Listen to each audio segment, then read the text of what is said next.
कुछ कहानियां ऐसी होती हैं जो सिर्फ कहानियां नहीं होती, वो हमें सिखाती हैं कि कैसे जिया जाए। और आज हम ऐसी ही एक कहानी के सफर पर चलेंगे, रामचरितमानस। सोचिए, इसे लिखने वाले थे महान कवि संत तुलसीदास। और उन्होंने इसे सिर्फ एक कहानी की तरह नहीं लिखा। नहीं, ये तो एक तरह से एक गाइड है, एक राइचियस लाइफ जीने का मैप। और इस मैप के केंद्र में है एक ऐसे हीरो जो आज भी सदियों बाद भी लाखों लोगों को इंस्पायर करते हैं। तो चलिए, इस सफर को हम 6 हिस्सों में देखेंगे। सबसे पहले दिव्य राजकुमार का उद्देश्य क्या था, फिर शक्ति और प्रेम की एक अनोखी परीक्षा, उसके बाद वो 14 साल का मुश्किल वनवास, फिर वो दौर जब धर्म पर सबसे बड़ा संकट आया, और फिर लंका का वो महायुद्ध, और आखिर में राजा की वापसी। तो कहानी शुरू होती है अयोध्या से, एक ऐसा राज्य जो हर तरफ से खुशहाल और समृद्ध है। पहली नजर में लगता है कि सब कुछ परफेक्ट है, लेकिन सतह के नीचे एक अंधेरा गहरा रहा था। पूरी दुनिया का जो संतुलन है ना, वो बिगड़ रहा था। एक ऐसी शक्ति सिर उठा रही थी जो चारों तरफ केओस फैला रही थी, और उसे रोकने के लिए दुनिया एक नायक का इंतजार कर रही थी। असल में ये पूरा महाकाव्य 2 ताकतों की लड़ाई है। एक तरफ है धर्म, मतलब जो सही है, जो कॉस्मिक ऑर्डर बनाए रखता है, और दूसरी तरफ है अधर्म, यानी केओस, अन्याय और लालच। और इस अधर्म का चेहरा थे वो राक्षस जो दुनिया को परेशान कर रहे थे। तो इस अधर्म से लड़ने के लिए राजा दशरथ के यहाँ जन्म होता है राजकुमार राम का, जो खुद भगवान विष्णु के अवतार थे। उनके साथ थी उनकी पत्नी सीता, जो पवित्रता और सदाचार का प्रतीक हैं, और उनके वफादार भाई लक्ष्मण। लेकिन जैसा मैंने कहा, अधर्म का भी एक चेहरा था, और वो चेहरा था लंका के 10 सिरों वाले अहंकारी राजा रावण का। अब देखिए, एक हीरो की असली पहचान सिर्फ जंग के मैदान में नहीं होती है ना।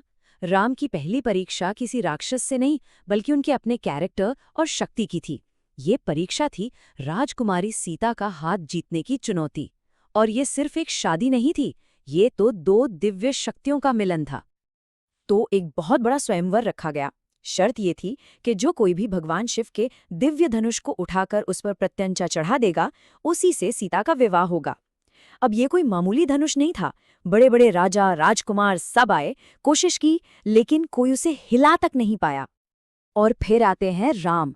वो बड़ी सहजता से उस विशाल धनुष को उठाते हैं, और जैसे ही उस पर प्रत्यंचा चढ़ाने की कोशिश करते हैं, वो टूट जाता है। ये वो पल था जिसने उनकी दिव्य शक्ति को पूरी दुनिया के सामने साबित कर दिया, और इसी के साथ राम और सीता का दिव्य मिलन तय हो गया। तो अब अयोध्या में चारों तरफ जश्न का माहौल है। राम के राज्याभिषेक की तैयारियां चल रही है। सब कुछ एकदम सही लग रहा है ना?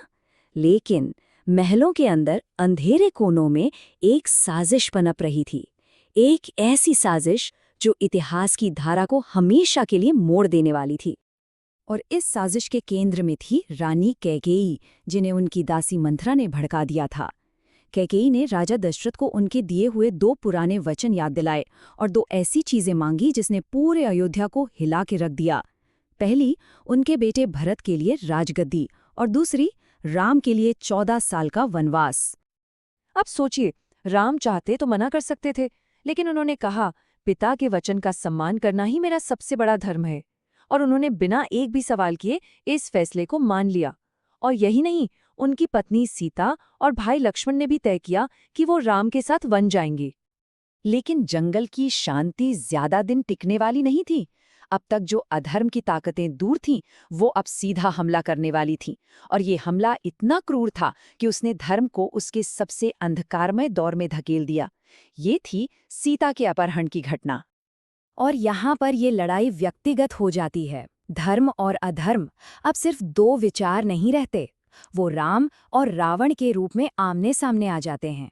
रावण, लंका का वो शक्तिशाली राजा, जब सीता की सुंदरता के बारे में सुनता है तो वो उन्हें पाने की ठान लेता है। इसकी शुरुआत होती है रावण की बहन शूर्पणखा से। जब लक्ष्मण उसे दंडित करते हैं तो रावण बदला लेने की ठान लेता है।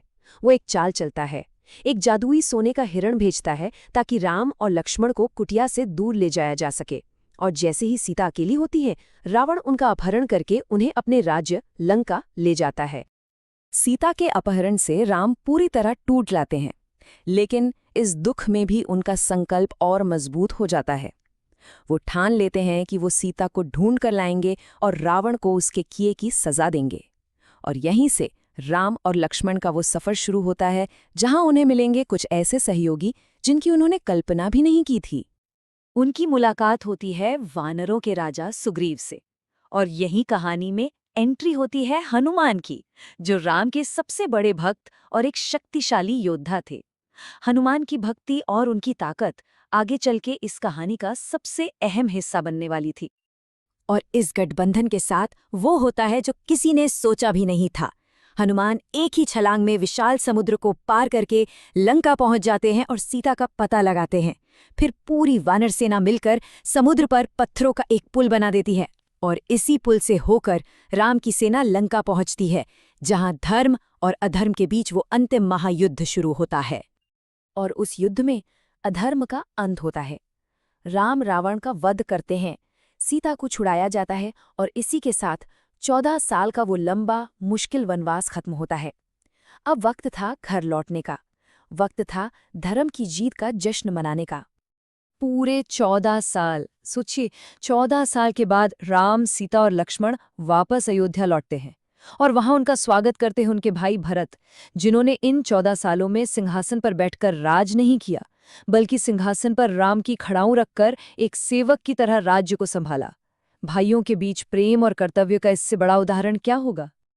और फिर आखिरकार राम का राज्याभिषेक होता है, और इसी के साथ शुरू होता है एक ऐसा युग जिसे राम राज्य कहा जाता है। मतलब एक ऐसा आदर्श शासन जहां हर तरफ शांति थी, न्याय था और खुशहाली थी।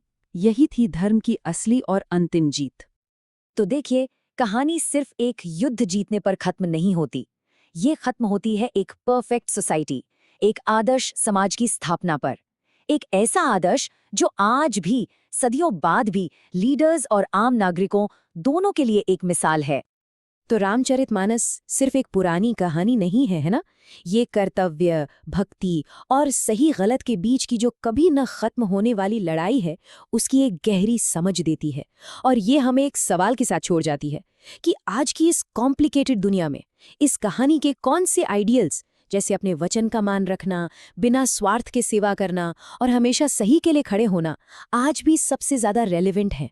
सोचने वाली बात है।